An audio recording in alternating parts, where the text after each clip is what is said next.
Assalamualaikum warahmatullahi wabarakatuh.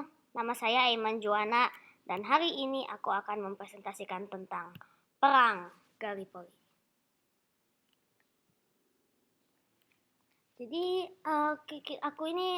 aku memiliki sebuah pertanyaan.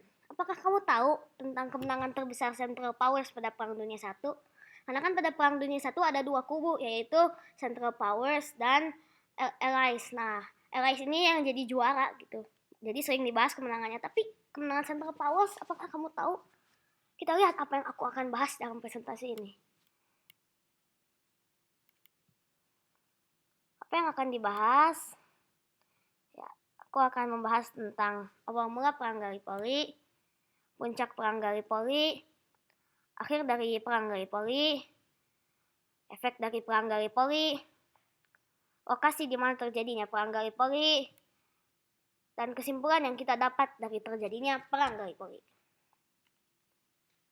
Kita lihat bagaimana awal mula Perang Gallipoli.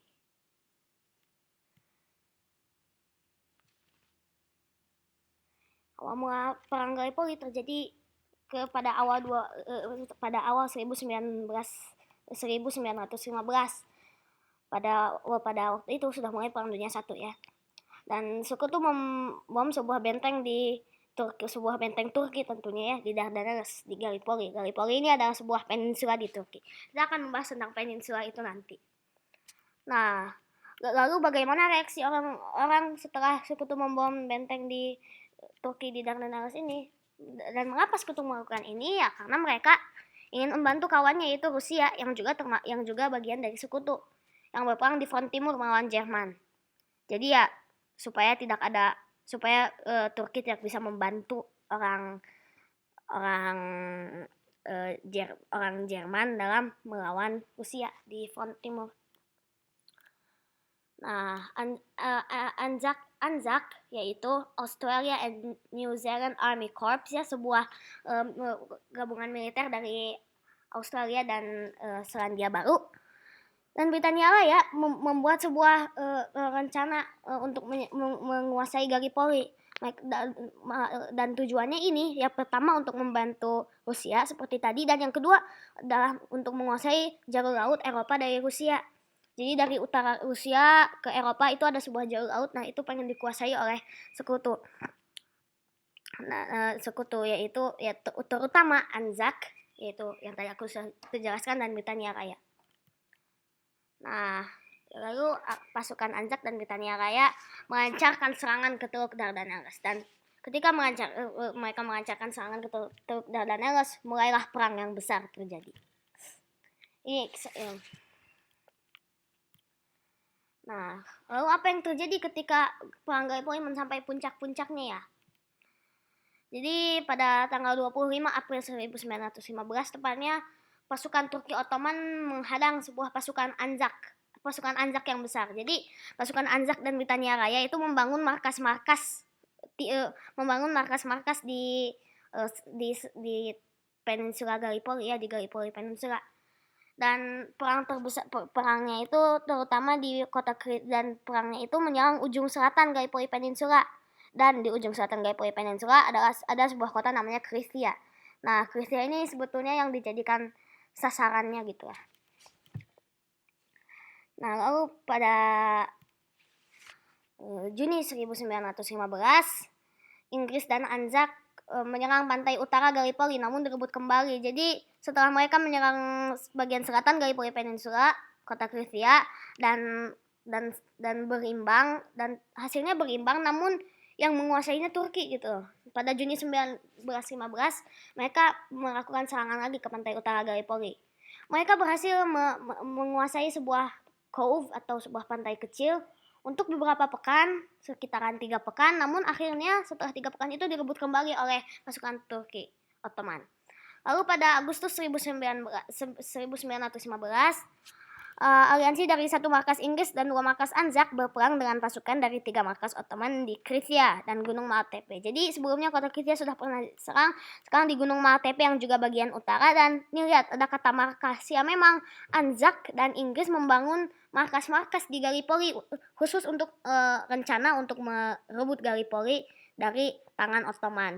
Dan dua perang terbesar itu terjadi di kota Kris ya, seperti pada serangan pertama, dan di Gunung Maltepe di bagian utara Gallipoli. Nah, lalu bagaimana apa hasil dari 4 serangan aliansi Inggris-Anzak itu? Ya, Turki Ottoman menang telak karena pertama ini kota Krisia agak berimbang, namun yang menguasainya Turki. Lalu pada Juni 1915 pantai utara tapi direbut kembali. Lalu di sini itu yang menangnya Ottoman. Hasilnya adalah Turki Ottoman menang telak ya. Lalu setelah mereka menang telak, maka perang Gallipoli harus berakhir. Ya, perang Gallipoli itu berakhir atau selesai ketika Sir Ian Hamilton menarik pasukan Inggris dan mengakui kemenangan Turki Ottoman. Nah, Sir Ian Hamilton ini berdiskusi dengan Sir Winston Churchill untuk menarik pasukan Inggris dan mengakui kemenangan Turki Ottoman ya. Ini diikuti oleh pasukan Anzak yang juga mundur dan pulang lagi ke tanah mereka. Lalu ini kita lihat casualtiesnya nih, ada beberapa angka yang terbunuh, tentang yang terbunuh dan yang terluka. Namun ini kita akan bahas di slide berikutnya. Ya, ini pada grafik yang ini aku menunjukkan bahwa di sini terlihat bahwa jadi di legenda ini yang hijau ini artinya terbunuh.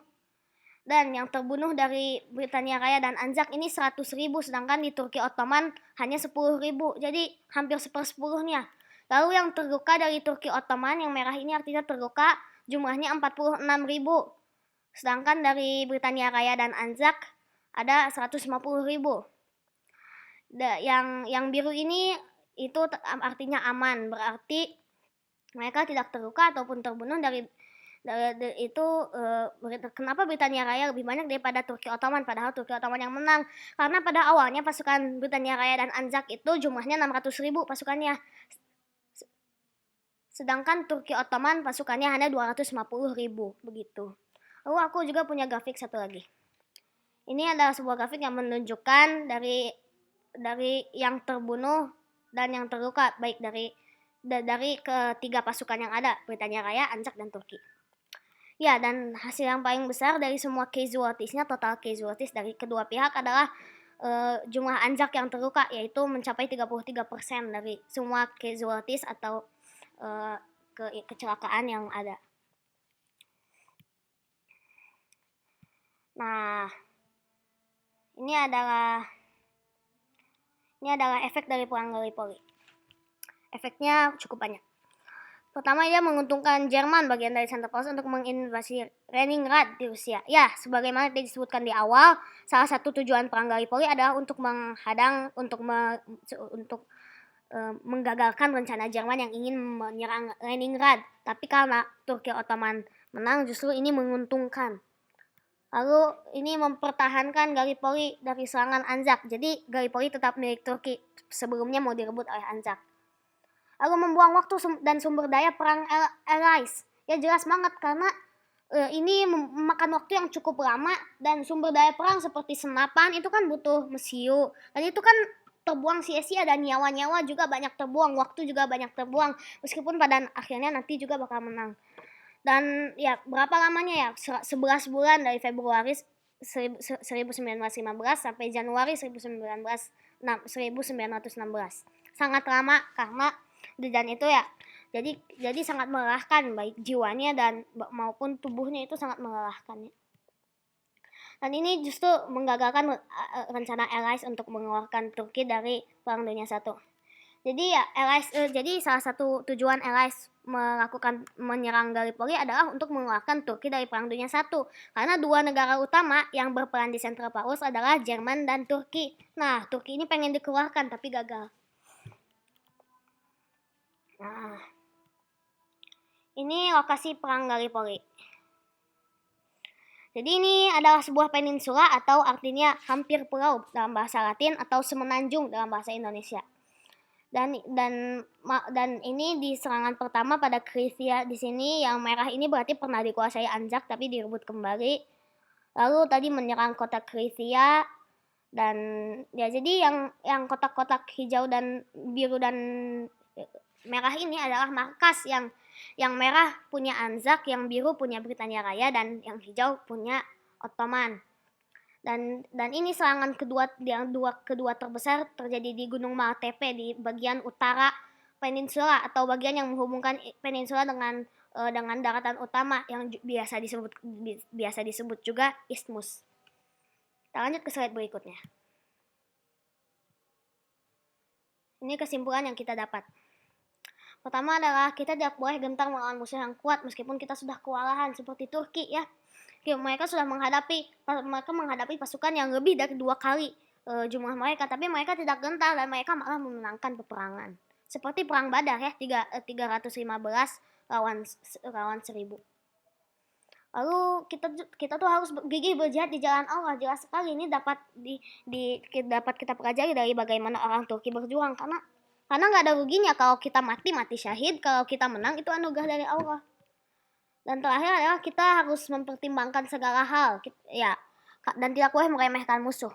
Dan karena kata sebagian orang, salah satu penyebab kalahnya Britania Raya dan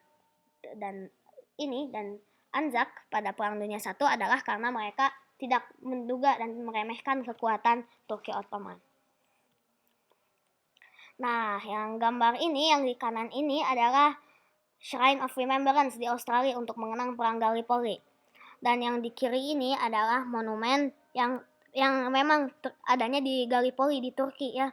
Juga untuk mengenang Perang Gallipoli, namun yang di kiri itu persis di tempat Gallipoli itu. Ini referensinya.